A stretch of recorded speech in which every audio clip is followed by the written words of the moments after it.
Welcome to the Borderlands Trail and Ultra Running Podcast. It is the eve of Western States. We've been waiting for this day for a long time. We've got a lot to talk about. We're glad that you are here with us and not someone else. Borderlands. All right, there's a ton. There's a ton here. And at first, I guess I want to get a shout out to this coverage that we got going on here. Aire Libre, Discover the World Through Running. Couldn't do this without them. Or Naked is the best running belt in the world, in my opinion. I love that thing. I run in it daily at this point. You're going to see their name popping up a lot. None of this is possible without them, and I just got to make that shout out from the beginning. Okay, the season has been upon us for a while. For some people, only a couple weeks, but Brian and I have been talking about this probably well into late 2024. Today on the episode, we're going to be making picks, even when we calling our shots. Babe Ruth pointing at the left field. We're going to be breaking down all the narratives for Western States. I think that we've got some, thanks to Brian, some pretty unique narratives that have come together, and we're going to really drill down into those. We're going to be talking about prize money at Western States. There is no prize money at Western States. That's the whole discussion, and we can't stand it. We're going to place bets on DFL. Who do we think will get last? I feel like I can spot them. I can spot the ones who are going to get DFL the same way that some of you might be able to spot who's going to be on the podium.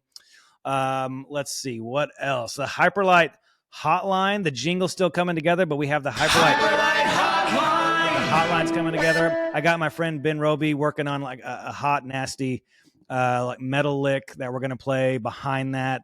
So it's all still coming together. There's a ton. Brian, here we are. The days are upon us. We're thinking about it a lot. Are you able to focus at work? I mean, is it hurting family life? How you doing? Yeah, no, we're balancing it pretty well. So yeah, I'm excited. I thought you were fishing for a picture of me. You were going to pull the old the interview trope that you were doing during the athlete. Oh. You were going to put up an old picture of me and ask me, who is this guy? I thought you nailed it. I think that was such a unique way to kick off those athlete interviews to break down just bring their guard down. Yeah, yes. and just let them know that this was going to be a fun time and nothing too serious. But I thought we got a lot of great content out of those. I appreciate that. Maybe that's one thing that we could do is I want you to go find me your like high school. I don't know if I can find a high school picture of you. Give me your oldest one. Maybe when you first had facial hair, first mustache running photo of you. Is MySpace still up? Can you imagine if we could go start stalking old MySpace pages? Dude, I wonder if in the Wayback Machine, whatever that website is, maybe we could, dude. That would be a fun way. Like, I mean, I guess for a guy like Jeff Browning, who is, clearly of age, maybe too old for MySpace even then. But those who had it, boy, that would be fun. Right. I think you'd see some old like guy liner and flat ironed hair pictures on me, so it'd be pretty wild. Okay, so we're looking at, we've talked about it a lot, the made men versus the associates. When trying to build narratives, this is our first time to do it. I just know that when we pay attention to other sports and they're building the narratives, I mean, they're building it a lot. They're saying it a lot. Internally, it feels like we've said this a lot. Have we said it too much?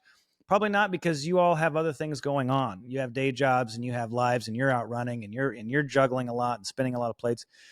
So we're talking about this again, but we're going to bring some more depth and detail to it today because we're giving ourselves less of a time limit today than we have in the past. So Brian, before we go into it, let's hit that high level on the made men versus the associates. What is it? Yeah, so once again, I mean, the made men, they're household names. More importantly, they're guys who are, making a living off of running comfortably or as comfortably as you can by being an ultra runner. Career-wise, their legacy's pretty well established, or at least at Western States, they've done things multiple times in most examples. So made men, again, it kind of speaks for itself. They're already made. They're not really looking, for this race to provide them with anything more than, a contract bonus and, greater legacy and results against a competitive field. And then you've got the associates who are the opposite. They're coming up, they need that big kill. They need that big result at Western States to land that contract. I think that puts them in a more comfortable position. And so you've got this kind of tension within the race that I think is fun to talk about. Yeah, so here's what I've done. So you did a really great Wolfie's World episode where you went through and you kind of paired some of them up. You took one of the made men and put them up against one of the associates. And then I think this became clearer. So I want to go through those five. And some I'm going to have some more thoughts on than others personally. But the first one that you said in that episode was Killian versus Hans. think it's a great comparison. You can break that down here after I make a couple of observations. Killian's 37 years old now. Hans is 25. Let me tell you what Killian had accomplished by the time he was 25. Mm-hmm. I was shocked. He had won UTMB twice at the age of 20 and 21. Western States, he had won at the age of 23. And then at 26, 1 year older, he had Hard Rock, a victory. Part of me wanted to go back. I was wanting to go back and say, hey, where was Killian at 25? What does this look like? It's mind blowing what he had already accomplished by the age of 25. So by those numbers, Hans is a little bit of an older guy. But in this case, this is the one that's most obvious. Killian clearly has the contracts. He has 1.8 million followers. He has normal shoes. He's got the activist activities that he's a part of. Like, he's able to live his life the way that he wants to live. Yes, he works out a lot, but if he wanted to take a season off, he would be okay. Hans is, probably out eating what he kills on a daily basis. I think one way to look at it is that one of these guys might be on salary. Another guy might be on hourly. That's another way I could think of these two. If Hans isn't running, is he making money? Maybe he's starting to, but he gets this win after, all the momentum he has, and maybe he starts to. So what do you think about these two? I mean, you're the one who pitted them up against each other. Yeah, that's crazy when you just kind of highlight and contrast what Killian had accomplished, at a similar age to Hans, who we think is quite accomplished, or, certainly well ahead of his peers in this generation at 25. And it just shows how far the sport has come, right? Because what I think is, it's crazy impressive what Killian did, but it's a reminder of maybe the different landscape, no shade on that generation, but just, we're probably talking out a much different sport in terms of how competitive things were.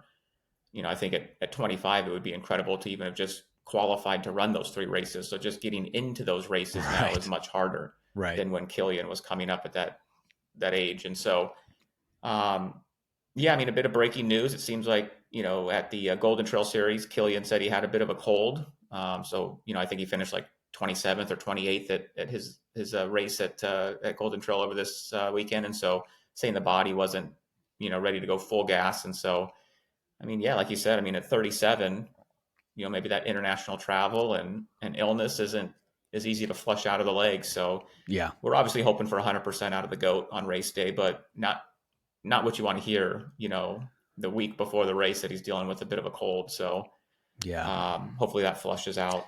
But I think what's interesting about Killian is, and it wasn't until you really go dig into the numbers and unpack things, he's not an American trail runner by the way that we look at him or define, the heroes and the GOATs within trail running.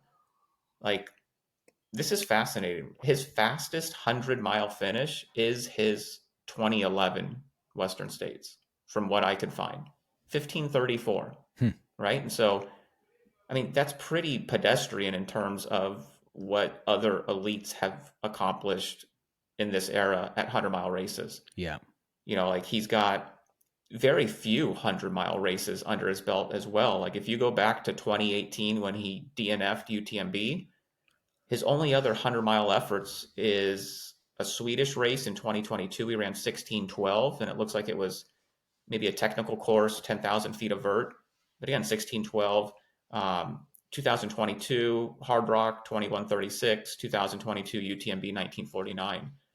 So he is running 100-mile races, right? But again, those are the only ones since 2018. So he doesn't do a bunch, and the ones that he does run aren't incredibly fast. So that's the biggest question mark around Killian, is that he isn't some guy that's got results that are below 16 hours or 15 hours for that matter. We all think and we all believe that he can do it. Yeah. But I think a lot of times we just assume he has, and he actually hasn't. What do you, isn't that interesting to think about? That is interesting to think about. And here's the thing, I can already feel our European audience getting, I can feel the defensiveness coming through, even though we're recording this before they hear it. But I think if I try and hear that objectively, all you're saying is that this race is going to take a 14-hour win. Like, to win it, you're going to have to be at 14 to 14 and a half, unless weather plays into top it. 5, you better go below 15. Gosh, yeah. So the reality is that all you're saying is, you're not saying he can't, you're just saying he hasn't. Okay, let's put that right. That's subjective. Right.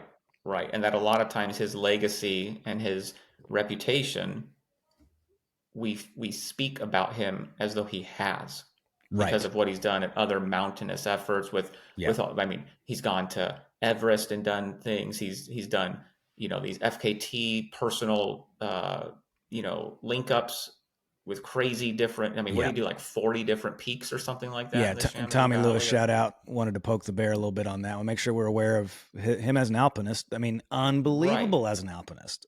Correct, right. But a lot of that, I feel like we got to check that at the door when we Yeah. start talking about Yeah. competing at Western States or 100 miler that's talking about turnover and leg speed and not alpinist talent. Right.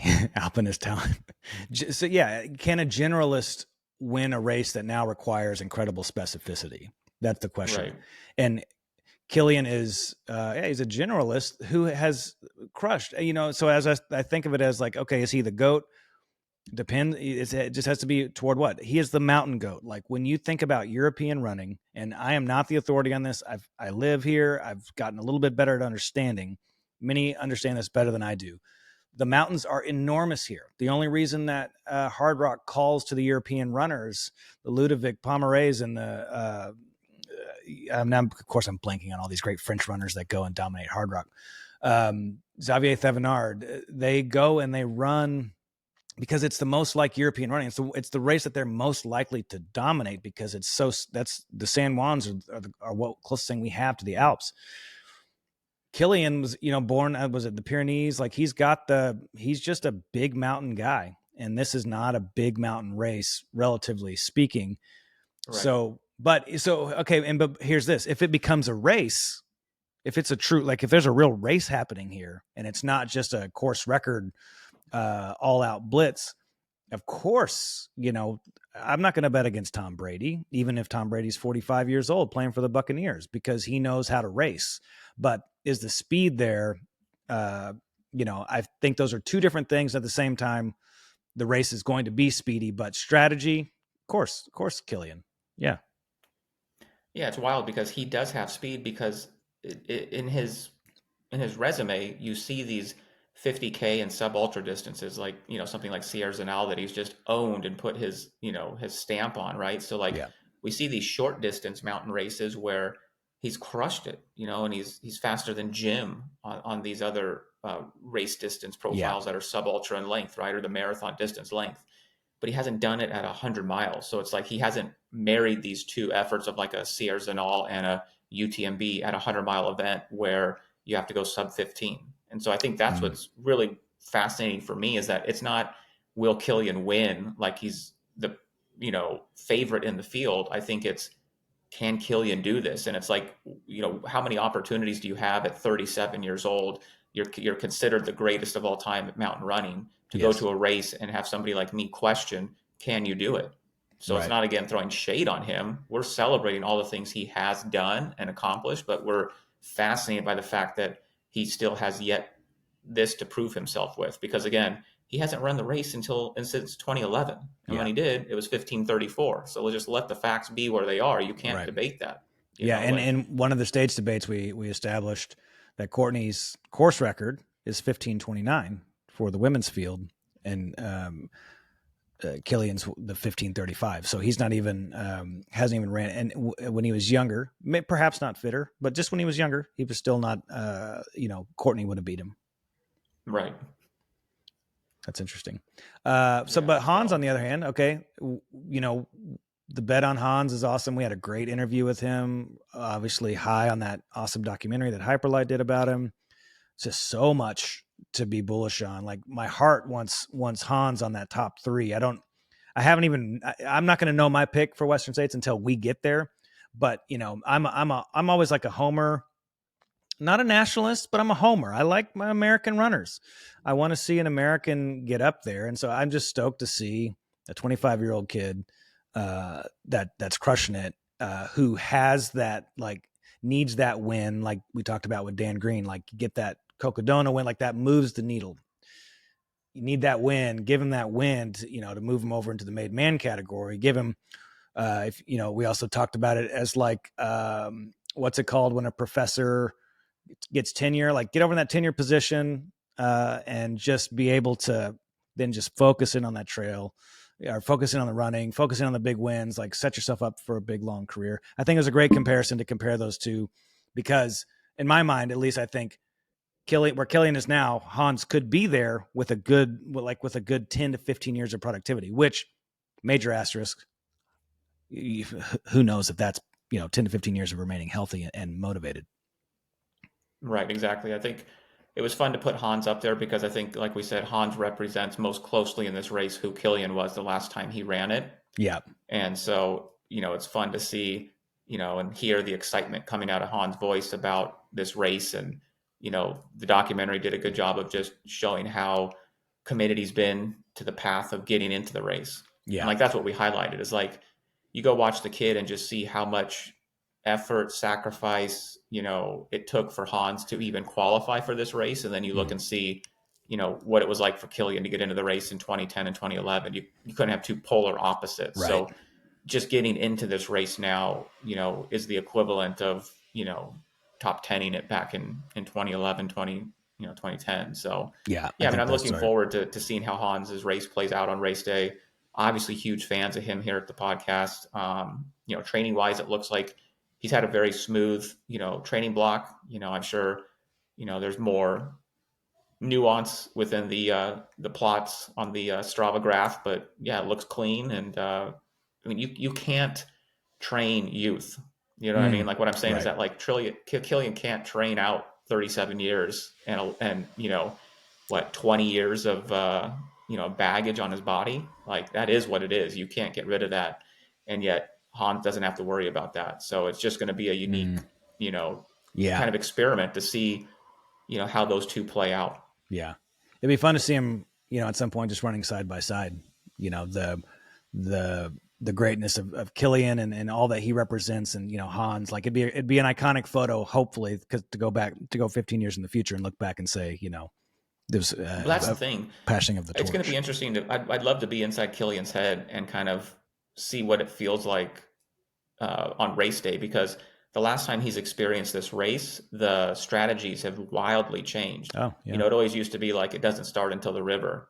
So the paces that he even ran throughout that first section of the race when he ran 1604 and 1534 were going to be wildly different. He had a lot of legs left, I think, in the second half of the race because it went out more probably conservative than how the race goes out now. And with this year's field, with the guys that we're going to cover, it's not going to be something that he can conservatively ease himself into the race. It's going to be gas from go. And it's going to be interesting to see how shocking, that'll be from the experience he had, 15 years ago. Yeah, man, I would love to be at the top of that when they crest that first big climb, just seeing them all like this year. I think one of the super cool, I think the best snapshot of the growth of Western States as a spectator sport is how many people are up there at any given time. It just seems like it's becoming exponential every year.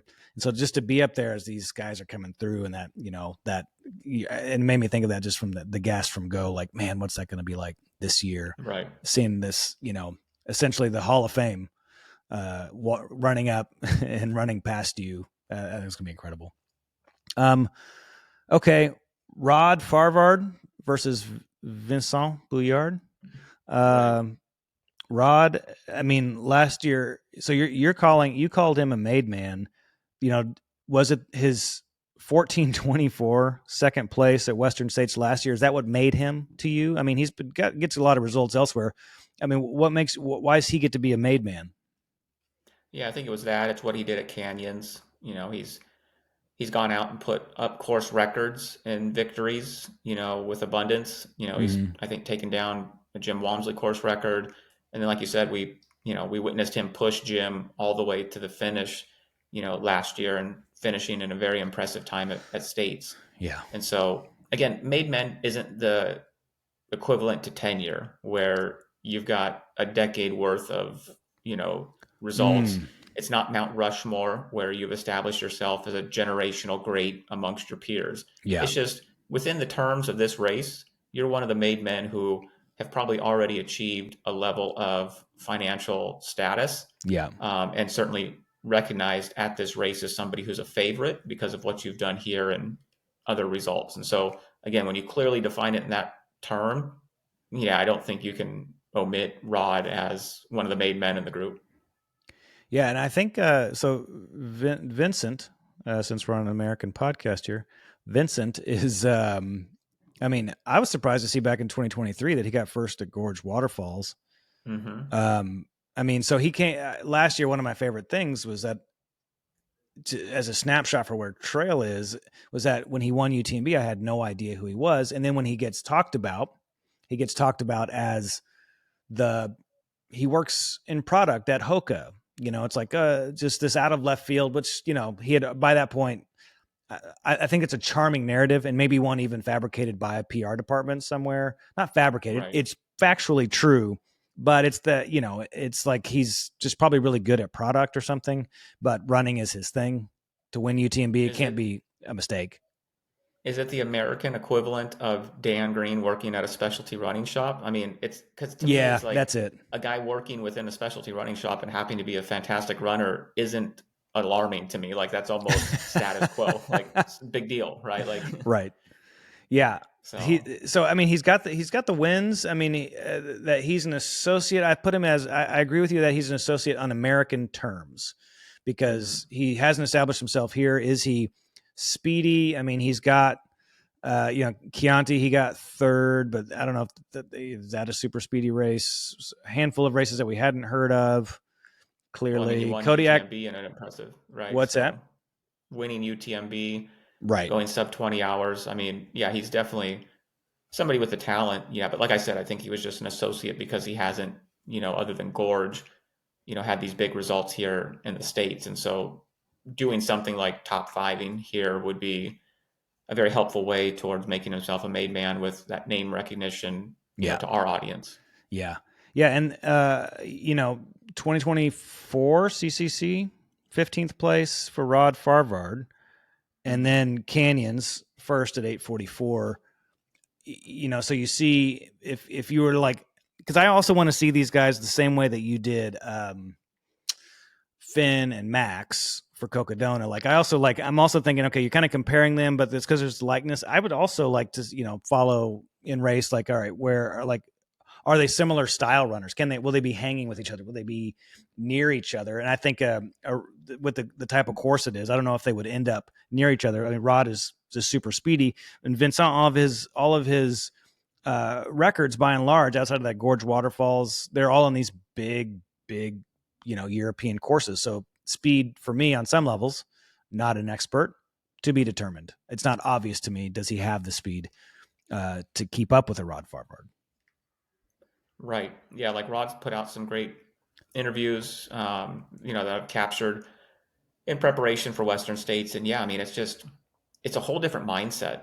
You know what I mean? I think we don't understand that quite as much within the 95 of just what mindset these elites have to embrace, as they're towing a line, in the men's field to try and go sub 15, at Western States. Like you have the adversity of the heat of the day.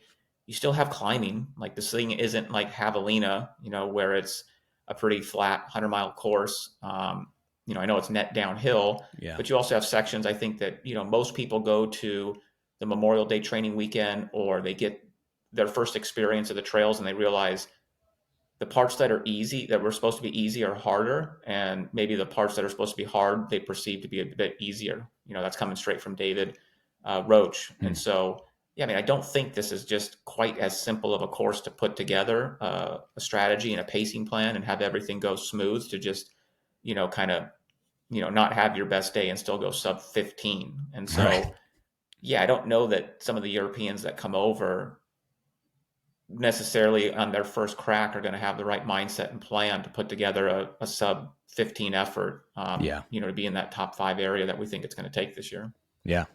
Rod is 29. Vincent is 31. And I think a lot of these guys like Seth Ruling, Dan Jones, Seth is 30, Dan's 34, Adam Peterman versus Caleb Olsson. That's another one. Both are 29. They're in some of their speedy years, but as obviously someone like Walmsley's showing that, 35, 36, you can still be going strong. Maybe Killian shows this year at 37, it's still winnable. I like the Adam Peterman, Caleb Olsson one because I just like both of those runners. Again, I don't fancy myself an expert as much as, I lead with my heart on my picks, and I love the year when Adam Peterman won. I like his story, just like following him coming out of Missoula. Of course, I love Caleb. I know he's from Washington, but he's, been in Salt Lake City, speedy top 5 in his first 100 mile, or 5th place in his first 100 mile last year, which was Western States. What are your thoughts on those two? Like you had mentioned, there's not a ton to say there other than just a couple 29-year-olds. Adam's been around. He's got his victory here. He's made. Caleb got first place at Trans Gran Canaria this year. Super hard, 124K. Speedy, a couple speedy guys. Yeah, absolutely. I think for this race, a top 5 for each of them, I think is going to go a long way towards, putting them maybe in that rotation or that rotation of like who the podcasters are going to go to for pre-race interviews all the time, right? Yeah. Or just giving them, a bigger awareness to the audience. Like Adam Peterman had it, and then he got injured.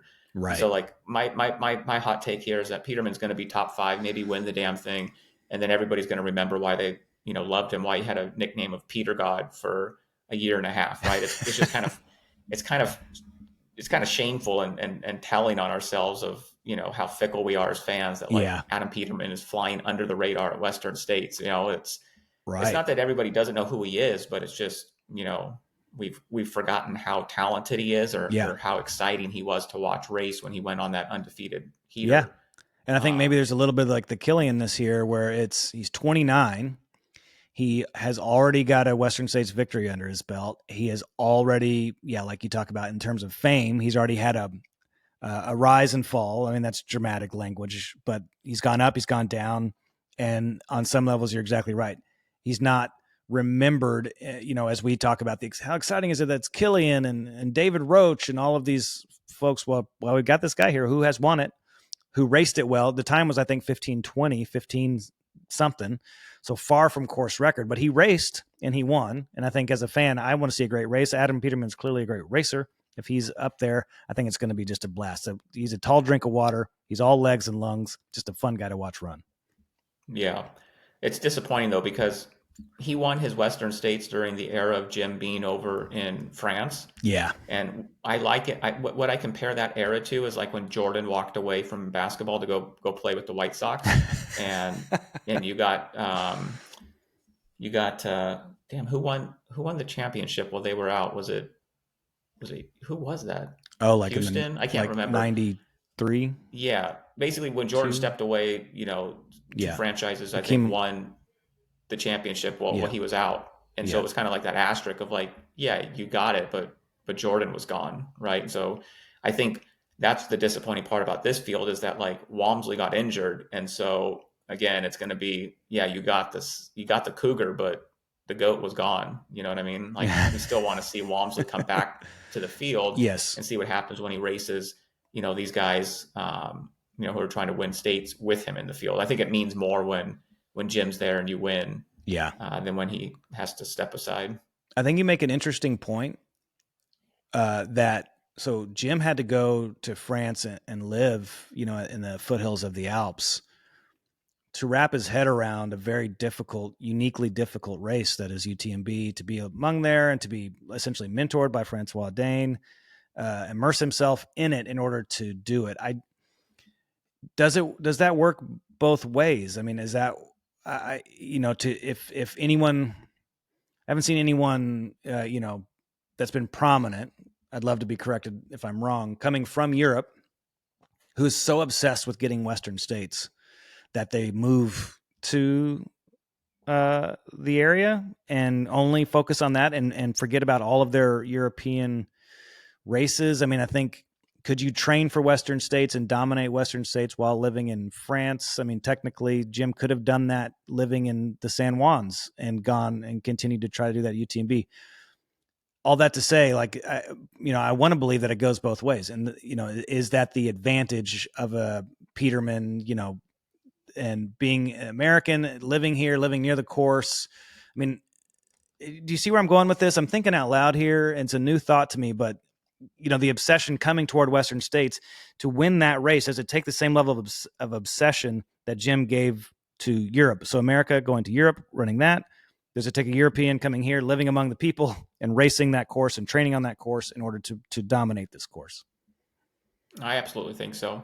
I think in this era of where how competitive it's gotten, I think it would take somebody who's not from the States to come over here, immerse themselves on the course, get in the canyon, just fully embrace like what Western States is about. Yeah. The type of racing paces that you have to hit, fueling strategies in the weather, topical cooling. Yeah. You don't have to carry this mandatory kit that most Europeans have. Like, yeah, there's a whole different just vibe around the race at States than what you see at something like on the UTMB series or Yeah. otherwise as an alpinist in Europe. And so yeah, I think you absolutely are striking at something that's probably factual. And just if you look at Killian, if he's kind of the model that European runners who were coming up in that era were following, it makes sense why they don't embrace Western States. He never came back after 2011. So he wasn't serving as the example of like,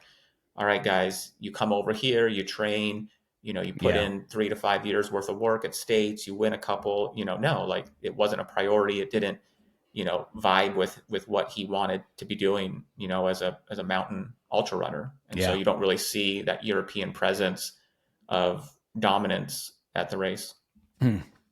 What about David And Roach? I love it. Go ahead. It's unapologetically American. Yeah. I think I want to embrace that. Like golf has the Ryder Cup where you have Team USA against Team Europe. I very much feel this here. I hope all the Americans on men and women's field feel like they're defending the turf.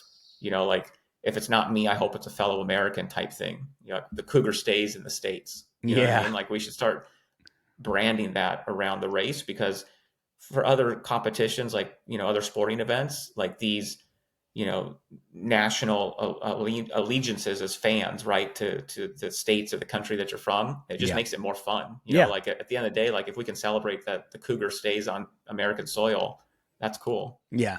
That's fun. Yeah. Just adds to more of it. You think of all the classic, I can't think of maybe any of the trophies necessarily, but like in Alabama versus Auburn, or Georgia versus Georgia Tech, any of these great rivalries, Green Bay Packers versus the Chicago Bears, something changes hands in these sort of rivalries and who gets to hold it.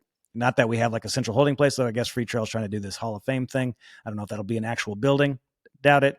But that could be where that trophy lives. That's fun. Right. Okay.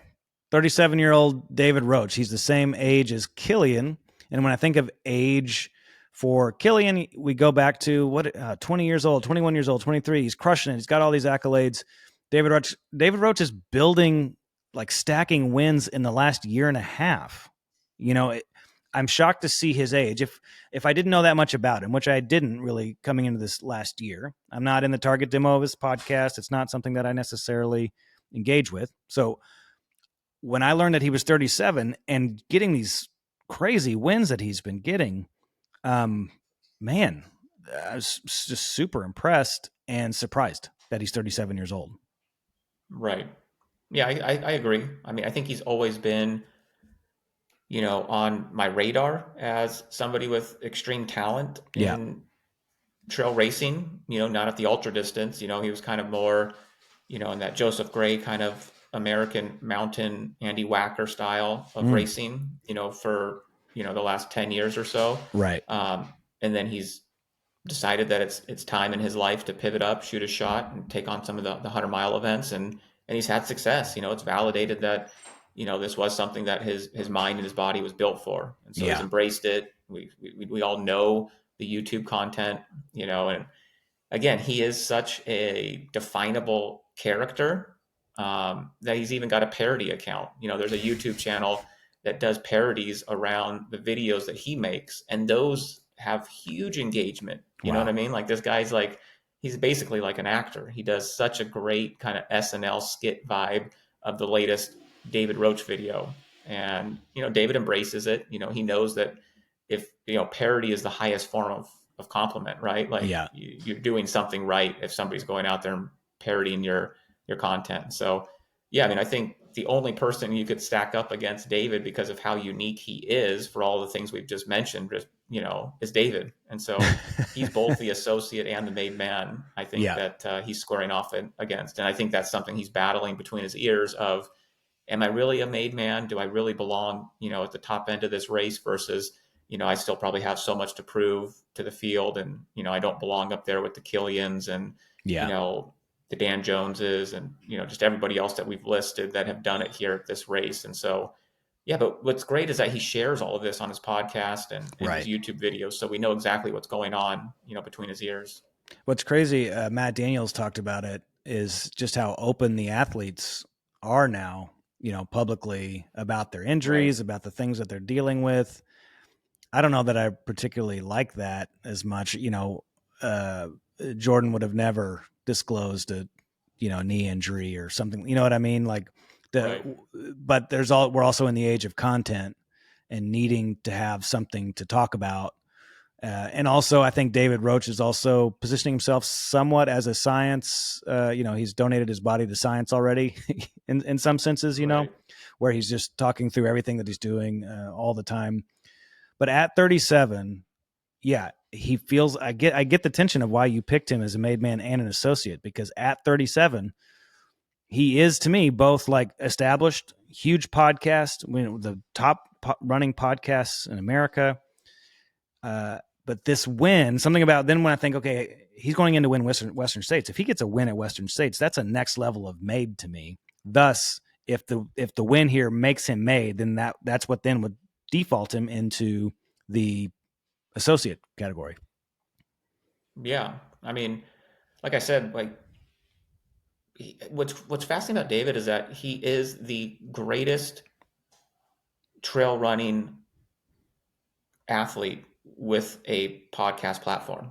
Yeah. Like we don't, I think, often connect those two dots. Yeah. Like we think Debo, right, is the most accomplished ultra trail runner with the biggest platform. And I think it's not true. I think David has outdone, what Debo's career accounted for. Yeah. And then he's created a community around his Swap podcast and coaching. It's a huge community. Yeah. So it's kind of wild to think that, going into this race, like David is probably, the biggest name with recognition and celebrity status, other than Killian, so he's the biggest American, I think, in the field this year. Yeah. It's the lesson. It's the lesson for all athletes of what makes you marketable and valuable to brands is not hitting the podium. It's how you leverage the content around you hitting the podium or not hitting the podium. Like David Roach is, wildly successful as a, let's say, just generally speaking, content creator, producer of content that people are consuming. And so I bet his contract sizes are much, much larger than people who have much, much, more storied podium, have 15 years of, first through third place finishes at marquee races, because he's been able to build that community and surround himself with so many people. I mean, even that thing that I threw up there of like, hey, I wonder if David Roach and Hans, is David giving him strategy? Is he thinking about, what's the scope of David Roach's coaching? Is it to talk about how to race, or is it just preparing your body for this? And then, the number of people that chimed in was like, hey, David would never do anything like they've got all these people that stick up for him. So he's built something crazy special. It's a lesson in like, yeah, that's where the money is in building that community. Well, it's because he's serving the people, not brands. He's not trying to build something that brings brand value to sponsoring him. Yeah. He doesn't have a shoe contract. So that just shows you right there, right? Like he could have, signed a massive contract, but he's not doing that. He's got a contract with the feed, so again, in the name of science, he can play around with multiple fueling options, and then provide greater feedback to the people that he coaches, because he has experience with, multiple nutrition companies. And so again, David built something around serving the community, the 95 and the elites with his coaching platform. Yeah. And then, because of that, there's big brand value behind it. But I think he's always aligned with the people, first. And like I said, I was never, an early adopter of David by any means. I kind of was saying that this year was the year that, we didn't know David was the hero that we needed, right? Or that we wanted. Yeah. It was the hero that we needed. And so, yeah, I'm all in on it. I'm just leaning into knowing that the Western States field is better for David being in it. Yep. All right. What about, okay, so that's the main event versus the associates. Clearly a fun one. We'll be following that through all of our, Instagram live coverage. That's going to be every hour on the hour on race day, starting at, a little bit before the gun goes off. All right. Another one that's interesting to watch, though, is Jeff Browning. Had him on the podcast this week. He's 53 years old. He's going after Stephen Moore's 2019 over 50 or between age 50 to 59 course record of 18 minutes and 18 minutes. That's amazing. 18 hours, 14 minutes. Right. Yeah. What do you make of the whole, of that? If it wasn't a marquee name, I know that Speedgoat went after it one year. Is this only interesting because it's Jeff Browning and we love Jeff Browning and he's been around forever and we just love that he's still got his head in the game as a competitor? Or is this an interesting narrative in and of itself? Or does Jeff make the narrative? Yeah, Jeff makes the narrative, right? Yeah. I think everybody would be excited about it, but it would be at a much greater diluted interest if we just, didn't know who it was. If it was Browning, Bill, we wouldn't quite as connect with it, so we are trying to champion and celebrate, what Bronco Billy's going out there and trying to do. Yeah. I think a lot of us are at the doorstep, getting close to the 50-year-old or are already there, within the 95. And so we can resonate and connect with, some of the different challenges, that it takes to be fit for a 100-mile race at 50 or 45, and that's kind of why I personally am fascinated with this and want to see him go out there and have success. He's ran Western States, I think 6 times. So he's got a DNF, he's got 5 finishes, he's got 4 in the top 10, so he's had success there. He had a nice little run from 2016 to 2019. He's got 15:55 in his legs in 2019. So we can certainly see the light at the end of the tunnel. I think if you're a betting man, you're putting your money on him breaking the course record, but he's got to go out there and still line it up and have himself a day. What's fascinating too is that the female 50 to 59 course record is 18:50. It's the tightest spread of the course records within different age group splits. So this is really fascinating. Megan Canfield in 2011 ran 18:50, finished 7th female, 29th overall. When Stephen finished in 2019, it was 18th male. He did finish better overall. He was 24th. So just goes to show you at 50, I mean, you can still, go hang your hat up there with the best of the generation. I mean, it's crazy. So again, I'm really celebrating Jeff. I think we're going to get him on here, hopefully with an interview and just get his personal take on what the record means to him. Yeah. I mean, there's part of me that wants to say like, oh no, what gets me most excited is the everyday runner who's going for this and all that. But no, I like seeing an elite still going at the age of 53. I think this is, if we're talking pure inspiration, I'm most inspired by Jeff Browning at 53 going for a age group course record. That to me makes me feel like, I've still got good years ahead of me. He's 11 years older than me and he's going for 18, 14 with his best being, you say, just sub 16. I mean, he's got some work ahead of him. That's not, this isn't obvious. It's not a grand slam. It's not definitely going to happen. So I'm just super inspired by him, calling the shot, going for it, saying, this is what I'm here to do. I'm going for the age group. And that's because, could you imagine David Roach or, Hans saying, I'm here to get the course record today. That's bold for them to say. Jeff is kind of saying that, but it's just age group. I like it. Yeah. And I think we need to give more space in these podcasts. We need to get more publicity around the age group, because essentially what I love, I always go back to golf, maybe they're just doing so great of a sport because what golf has is the Champions Tour, like you turn 50 and you're eligible then to play on the Champions Tour. And so these are all the greats of your generation that you still get to see compete.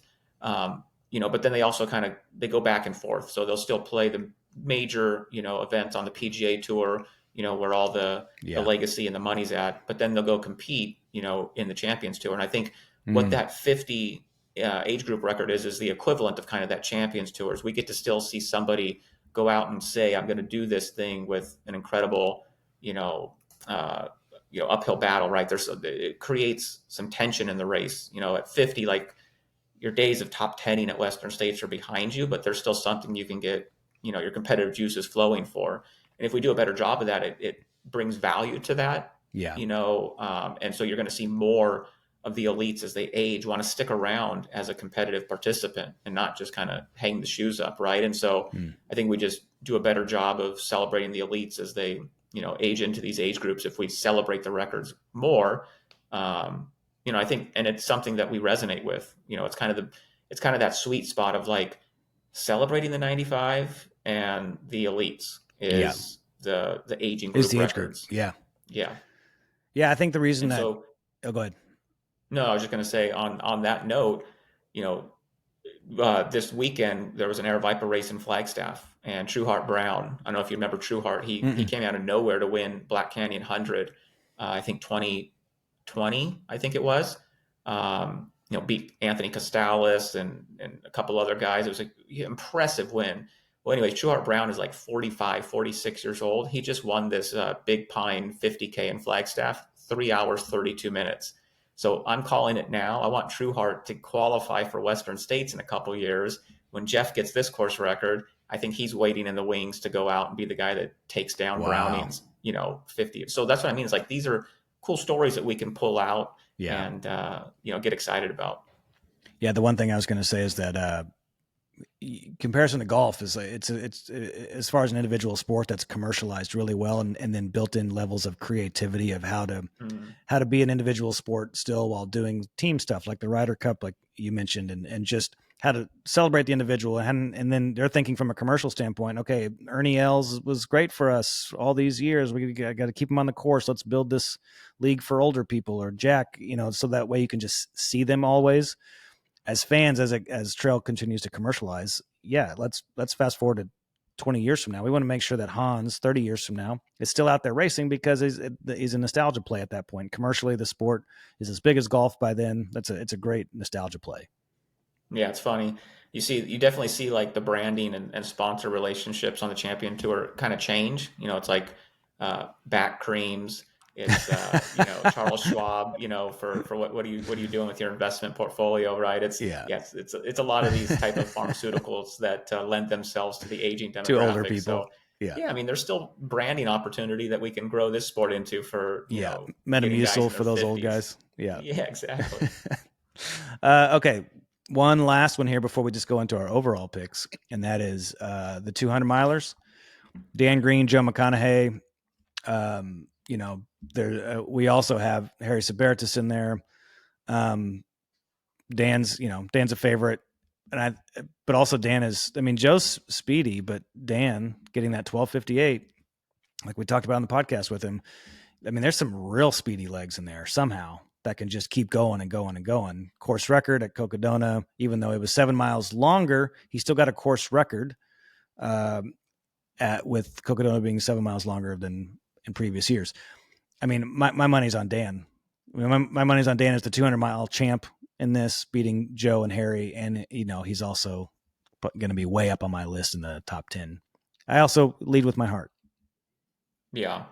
I mean, whoever's in Dan Green's friend camp, somebody smack him across the face and wake him up and let him know that he has every bit of capability and talent to go out there and rip Western States. Yeah. I mean, I was so blown away by his laissez, just kind of like laid back vibe of like, maybe if I didn't run Western States, or I mean, if I hadn't ran Cocodona this year and I was in Western States with all of the fallout with the top end of the field and everything else, maybe this would have been the year that I could have possibly. It was a bit too Gomer Pyle for me.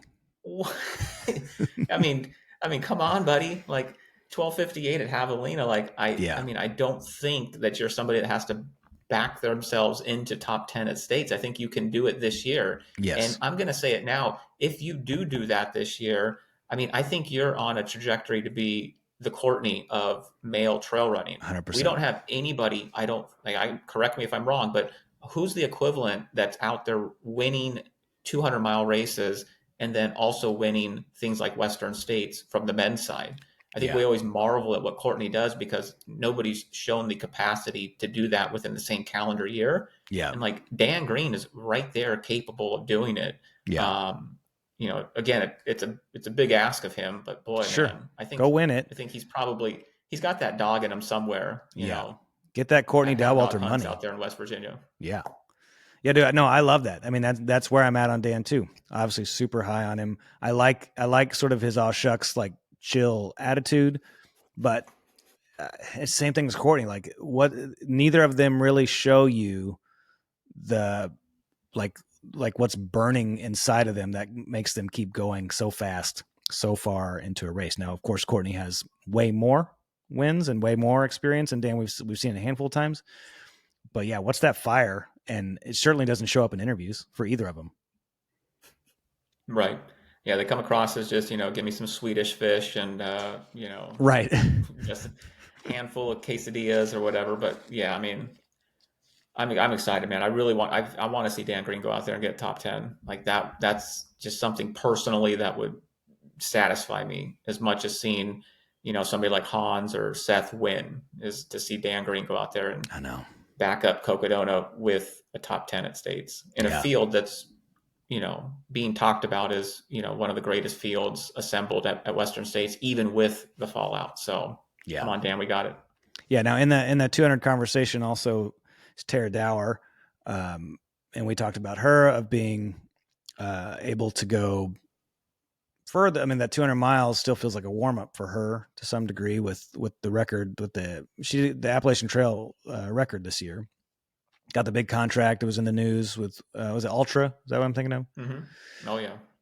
So coming into this race, I think as the 200 miler, just to me, it would blow my mind on another level from Dan for if she comes out on the podium with what she can do an ultra long distance as well, then to also run fast at 100 miles would be crazy. Absolutely. Yeah, I think she's exactly. Yeah, you nailed it. She could be somebody that again would be mimicking the diversity that Courtney has accomplished in her career. And I think again, I mean, within the women's field, I think she's one of the favorites for sure.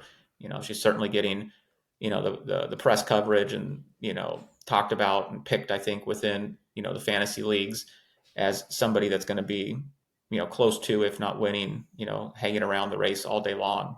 Yeah. And like I said in the Wolfie's World episode, like she's got a 14:58 result at Umstead 100. Similar profile, I think, to Javelina, as far as it being a flatter looped course. Yeah. But yeah, I mean, sub 15 female 100-mile distance. So, she's got the legs to, go out there and run, at the front end of this field with the Heather Jacksons and Emily Hoggoods and everybody else that's in the field. Yeah. All right. Are you ready to make your picks? Go on record here. Already.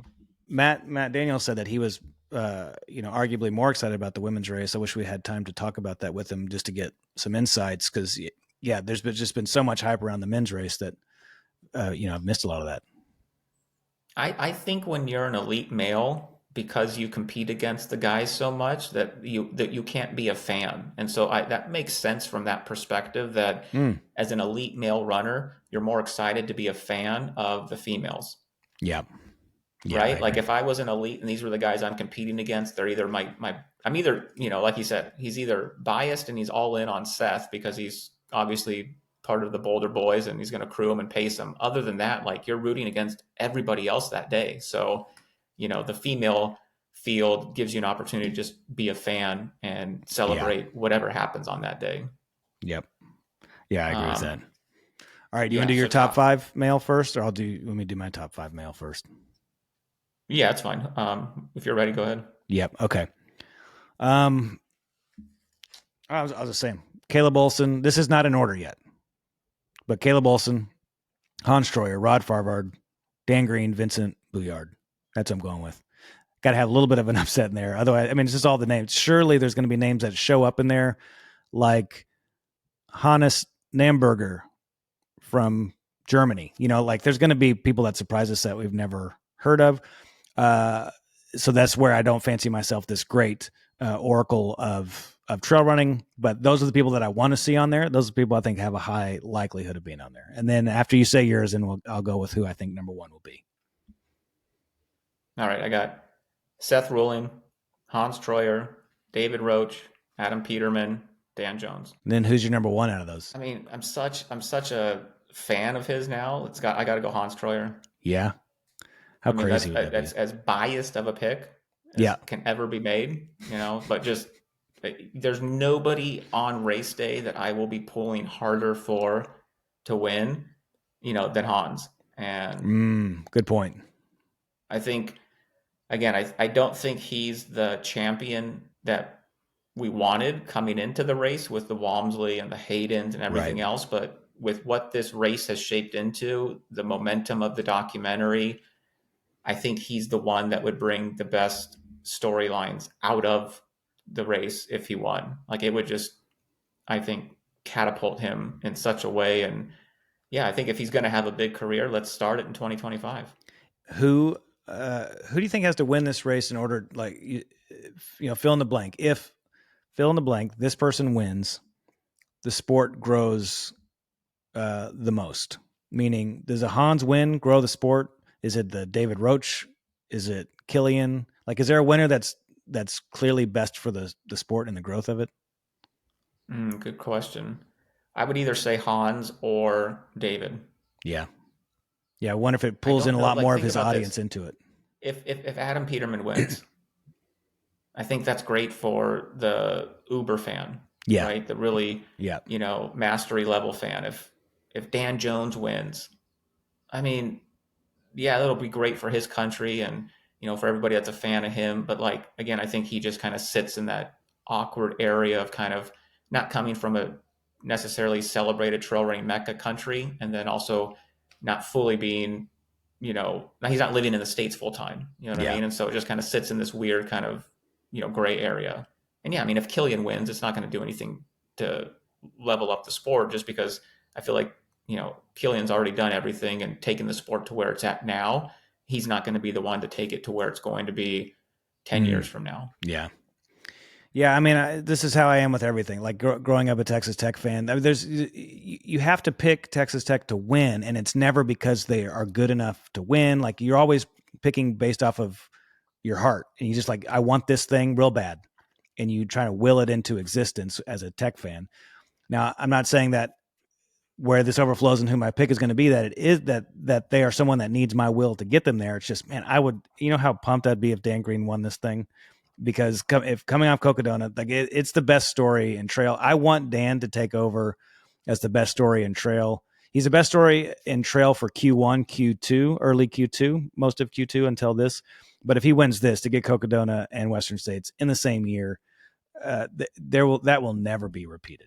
And I think that would just be a blast. And unless, someone, I don't know who else could even possibly be in that discussion. Is Joe McConaughey, is Harry Sabertis. I mean, they're fast, but Dan, 12:58 at Javelina, he's my guy. That's who I'm going with. Wow. Leading with my heart. Who's your top? Let me just make, I was writing down something. You just picked Dan? Yeah. That's insane. And where's your son? This must be some sort of, like, it's for him. Can you imagine how happy he'd be? I know. I saw that reel you made with him in the hydration vest, and yeah. Do I look like Dan Green? Well, so he wanted to wear my big sunglasses because he's saw Dan in them, but he knows that Dan, when in the photo he saw of Dan wasn't wearing them; they were on his hat, and so that's why he wanted to borrow those sunglasses and put them on his hat, because he thought that that's how you run, is with big sunglasses on your hat. So are you going to start letting him drink water out of a Coors Light aluminum bottle? Yeah, well, he's going to crush one. I'm going to absolutely. I mean, if I can find one here in France, absolutely, that's what we're doing. Even if he's top 3, we're doing that. Pouring his orange juice into his aluminum Coors Light bottle. Teachers at school are like, Josh, we need to talk. Yeah, he's carrying it around. He's got at the very least, we're going to find some koozies at a vintage market. That'd be hilarious. Okay, what about female race? Yeah, who's your top 5? Okay, top 5 is going to be Tara Dower, Fu Zhao Zhang, Emily Hawgood, Heather Jackson, and Nancy Jiang. Wow. We were tracking similar, but I've got Riley, Brady, Tara Oh Dower, shoot, Emily Riley Hoggood. Brady also. Oh, there's top 6 now, huh? It's top Jeez. 6. Yeah. So yeah, Riley, Tara, Emily Hoggood, Fu Zhao, and Marianne Hogan. All right, and then okay, number 1 for you. It's obvious. It's you got to go Emily Hoggood, I know. Does right? that make us a homer if we're picking Emily Hoggood? I mean, because she was on our podcast, even though she's from Zimbabwe. I mean, I mean, it makes us a homer for our podcast, but Yeah, I mean, if you haven't listened to that episode, get out and listen to Emily's episode, that interview that we had with her. I mean, I think it was incredible. You yeah, know, it was 10, 12 minutes long, but I really think that, you know, she was just very open, you know, in how she expressed herself, yeah, very honest about, you know, how she races and, you know, how her faith and how God brings her to these finish lines and incredible yeah, performances. You know, talked about, you know, what the men's field, you know, means to her and to the women's race in a way that I think could be perceived controversial if not worded correctly. yeah, And, you know, I was certainly aware of that when I tried to word the question, and the yeah, fact that it landed in such a way that she answered it how she did. Total respect for her, and the way that she, you know, just brought a take that we don't often hear. And so, yeah, go yeah, out and listen to it if you haven't already. And again, because of that, like, how could you not be rooting for her on yeah, race day to go out there and get the cougar? It means a lot. So, yeah, yeah, yeah, yeah. I'm pumped. I mean, it's hard because you Tara Dower, um, Fuzhou, they just all have it. They all have it. I will say it right now on the record. I regret not having more hours in the day to give to the women's race in the lead up. Just, you know, going through this field and looking at this field, all, you know, it's mind blowing. Heather Jackson and Nancy Jiang. I'm just pumped. She ran my race in Salt Lake City, just to jump in to get a training race leading up to Western States. She got a golden ticket at Tarawera, and so I just think that's cool. Again, I lead with my heart. I'm a Texas Tech fan. This is what you do. But I'll go Emily Hoggood because that podium would be like a stunningly awesome podium with her at the top. right. Now, I will say, as an American, I will not be disappointed if one of these American women, Sure. again, keep the cougar on the turf, you know, Yeah, keep the because, cougar on the turf. right. Even though Emily lives here, right, went to Yeah, college here, you know, she's not American. that's So true. again, if we keep the cougar in the hands of an American female, I won't be disappointed. But Yeah, I am this year, you know, celebrating if Emily wins. yeah, man. I know that we're just in for a treat, no matter what. Yeah, it's going to be exciting. So the plan is, again, right, we're going to be jumping on live. Yep. We will be What do you jumping think? on live every hour on the hour. We're going to be following Chris Severson's 24-hour attempt. He's an ER doctor. We had him on the podcast. We're going to be checking in. A lot of people people have reached out saying they'd love to send videos and send pictures real time in the race at different points in the race. So we're just going to kind of test this out as a crowdsourced thing. You know, practically speaking, from a business standpoint, you know, the original plan was to be there and to be on course and to have a studio set up there. But I think I don't even call this a plan B. It's just being reactive as an entrepreneur. This is what ended up coming together, and I'm pumped on it. I am so happy with it because if I was there, I would have engineered a certain thing. At this point, we have people in the community saying, "Hey, I'm going to be there. Can I send you stuff?" And kind of this crowdsourcing approach to it. We'll do the live thing. We'll take some risks. All I know is that on one level, I'm just going to be pumped to be watching it all day and talking about it all day. I mean, it's just the funnest day of the year as an American trail running fan. Second to that only to me is UTMB. But when UTMB rolls around, I'll probably say that it's the best day of the year. So just, you know, it's a great day. Yeah, yeah. I mean, we're gonna have boots on the ground within the crew for Browning, so we'll Oh definitely be yeah. getting, at a minimum, you know, phone calls, text messages on how that's going. Same thing with the Hyperlyte guys. You know, we're gonna have I know, support isn't from that them with crazy? getting, you know, content and you I'm know, at pumped on least, that. you know, exactly. And they've got Emily and Han, so you know, we'll Yeah. at least be getting some inside the ropes, you know, feedback on how that race day is looking.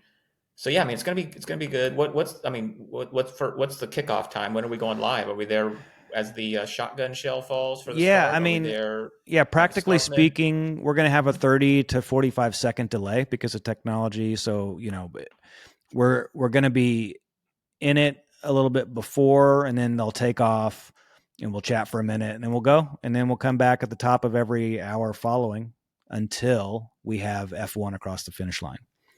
And then the Right. following day, maybe we'll check in toward the end, but we'll have a post race that goes live on June 30th. Nice. Yeah. Excited for it. It's nice to see the fruits of all the Yeah. labor for this, last 6 months come together, Yeah. and then it'll be nice to put it behind us and move on to something else that's, big. Yep. I'm pumped. Plenty to come. Plenty to come. You got any races coming up? Um, no, I have on my to-do list to kind of select my upcoming races. There's a potential I could be at Palo Duro in October. Having some conversations, trying to figure that out. Because I want to go visit my family, who's just an hour south of Palo Duro Canyon, so it could be the perfect storm of getting to see my family I haven't seen in a long time. That's on my radar. Surmlands is on my radar. The 50K in early September, but I don't have the big thing. Looking at a potential TSP thing, all sorts of stuff is on there, but no race registrations have been paid yet. Okay. I think I'm going to race the 50K here locally July 12th. So Oh. a couple more weeks. Yeah. Dang. Aire Libre puts on like summer night series. Yeah. Is it nighttime 50K? Yeah. It's like already 105, 110. So you got to at least run when the sun goes down. So it's literally like 10 minutes from my house. Yeah. It's like a 4-loop 50K. You got to go try and light some matches. I've been training pretty well these last couple weeks. And so yeah, just figured it's nice to go throw something down. That's awesome. Speaking of age group, I don't mean to call you old, but you are over 40. Go get that age group title. Man, these local races, I still go for the overall. I like if I was going to like a Black Canyon or then you're thinking something age like group. that, like I would be definitely putting in a lot of qualifiers and filters on how I can find a way to sneak out a W. 45 with a handlebar mustache and a couple tattoos, right? Like in that segment, maybe I would have done something, but for these local ones, they are still fun where I can still try and hang and sneak out a podium or a top 5 or something. Yeah. All right, man. Well, tomorrow's the day. I'm looking forward to it. And I'll talk to you a lot then. Yeah. All right. Yeah, it'll be fun. See you, man.